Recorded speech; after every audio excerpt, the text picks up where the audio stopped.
Usually the sound goes off on the radio when I hit record from my phone. Maybe that's only when I have the phone connected via Bluetooth. Anyway, I am on my way to a graduation party for my great nephew. Oh my gosh, that tells you how old I am. Now I already am. So this is my brother that passed away. This is his grandson and his oldest grandson who graduated high school and is on his way to college. How proud we are of him. And they're having a little open house.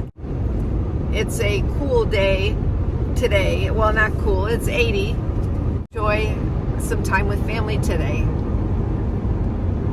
Live your life within the moment, and don't go wait until the morning. All that I know is we'll get older. So let us dance this night away. And we'll dance the night away.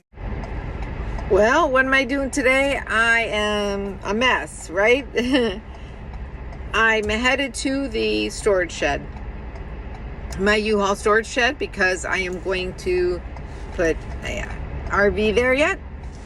My pajamas. I wear it as a shirt, you know. Anyway, I'm headed to my storage shed because I need to get rid of shit that I've accumulated, you know, or that I thought I could use, and now I realize I can't because I have a bunch of stuff I have to take with me to Texas for Lollapalooza. You know. Anyway, so I'm going to drop off a few things there, and I need to put my mom's wedding dress in storage. My sister-in-law gifted it back to me. I gifted it to her to wear for her wedding day to my brother who passed away now. And she's moving and she's gifted it back to me. When I gifted it to her, it was not with the intention that I would ever ask her for it back, because every girl wants to keep their wedding dress. And since I eloped to Las Vegas to get married to my son's father, I was really surprised and overwhelmed emotionally when she gave it back to me. When I just saw her on Sunday at my great nephew, her grandson's graduation party. So I'm going to go put that in storage for now, and then I'm going to have it professionally cleaned and packed at some point here. I carried it around with me for many years, you know, and then my sister-in-law wore it, and here it comes, turn around, you know, full circle around, you know, almost 75 years after my mother wore it. It's coming back to me. So I don't know, maybe one of my granddaughters will wear it, you know. It's a beautiful dress, and I'm a little emotional about it, but I'm going to go do that so it's in a safe place. So that's where I'm going. Well, I'm finally getting around to changing out the gas regulator on my home, my tiny home on wheels.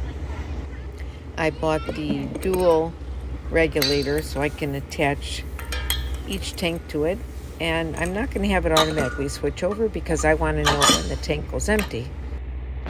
I turned all my gas off before I began this project, and I also disconnected it from the tanks so that any gas that was in the line would hopefully be gone by the time I started working on it. So I'm going to put the regulator where I want it to be and get it in place. Tightened up, put the hoses on, one for each tank, and And then I'll turn the knob to which tank is full. Either the left or the right.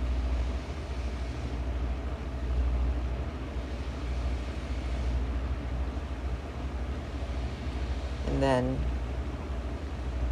here's the hose that went from the regulator to the camper. And as I mentioned, I did stick the correct tape on there, the sealing tape that goes, that you use sometimes, I have to use it on another kind on my hot water tank for that anal rod. So now I'm underneath and I'm taking the hose through. That's the old regulator that was mounted underneath. Took a lot of beating in the desert on those hard roads, going off-road. So I'll pull that cord, the hose through, and then get it around the straps that I have around my battery box. And then we'll hook it up. I wanted to make sure it would reach all the way to the camper. And now we're going to unhook that hose from the camper.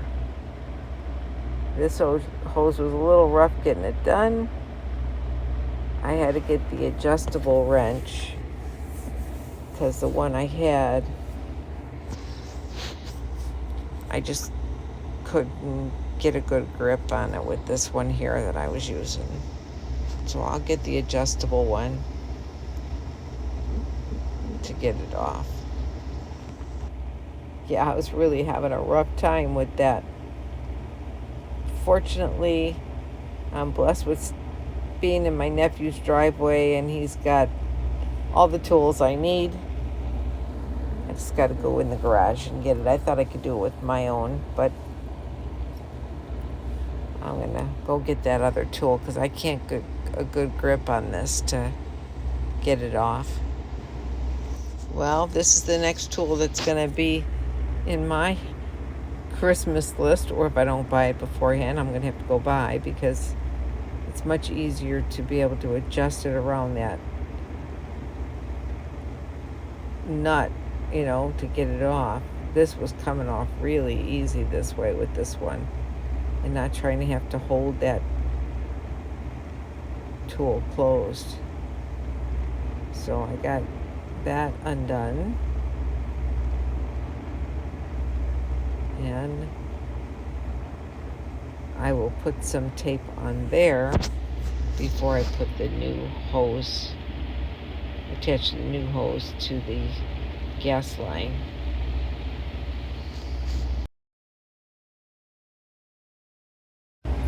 Well, while I'm down here, I just thought I'd say hello. And in the meantime, I didn't realize that I was inhaling gas fumes from the propane. There was some gas fumes still left there. It did get me, and then I found all the other imperfections and screws I needed to reattach. So, making sure everything would fit. It went on good. So now I'll go get the tape. There's the tape. And I'm going to put the fixture back on. I did get a little lightheaded, I'll have to tell you, so you may want to make sure that all the gas is out of the line. It actually made me a little nauseous. Yeah. So once I got that on there, screwed on, I took that trusty wrench. But I'll have you check it before I finish it. And tightened it up.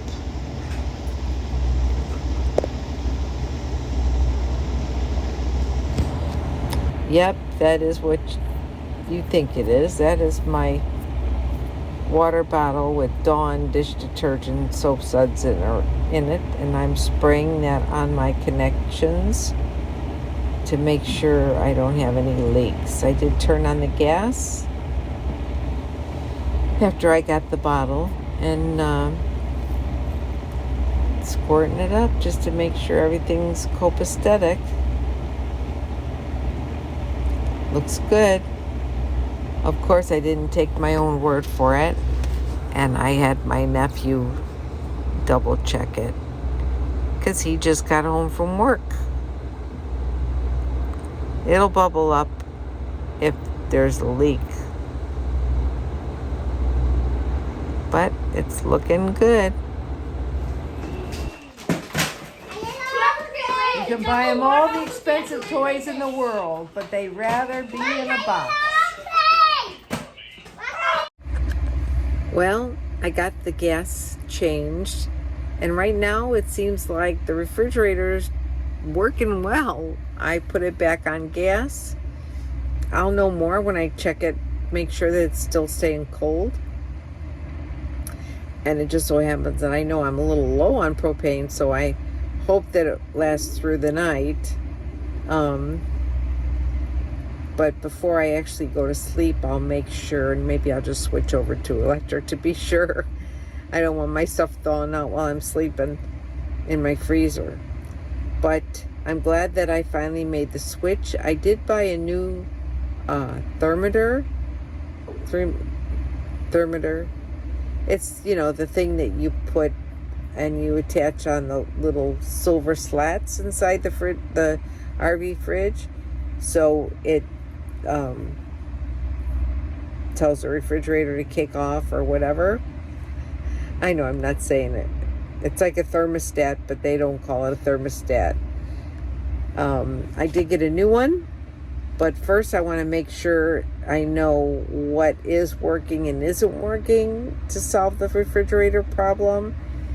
I did also relight the gas at the stove. Sorry, I have my glare on my glasses. I relit the gas, on the stove, and I could see already that the flame was completely blue, and I had very, just blue in it. I didn't have the gold and all those other colors that I was getting before. So I think that the new regulator is going to make a big difference, and I hope that it works for my refrigerator. I will say that I'll probably continue to be kind of leery about it, and not secure in trusting it. So, but we'll see. I'll keep you posted. I hope this is a fix for me, and maybe it'll help you with your fridge. It's a Norcold, RV refrigerator. I have a separate refrigerator from the freezer, and the freezer was freezing, but the refrigerator was not staying cold. I'm going to see if maybe that is also the problem for why the heater stopped working, or see if it was actually a thermostat problem, and maybe the propane wasn't going through. So I will check that later. But right now, first things first, we'll see how it works with just changing that out. And I went outside. I listened by the refrigerator panel, and I could hear that it was,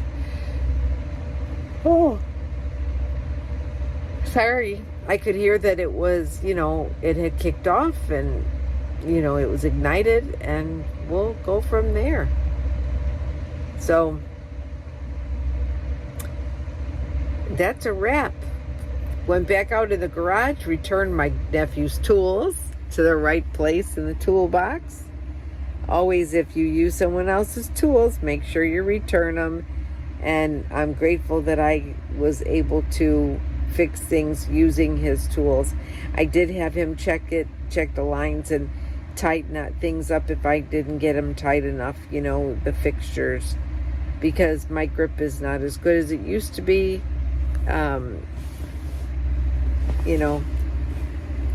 With arthritis and issues with my hands and wrists. So, I'm happy camper. Right now, we'll see.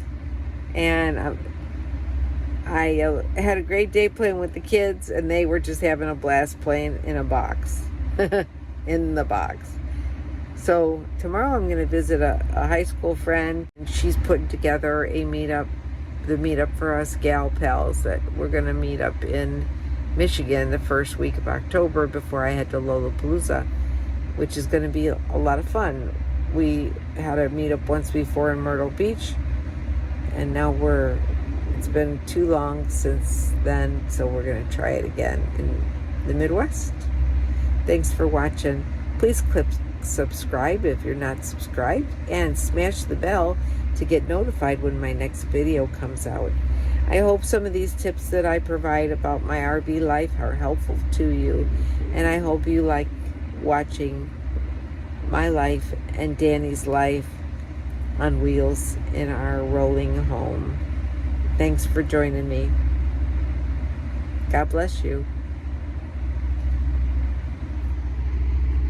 Have a great day and stay tuned for our next video.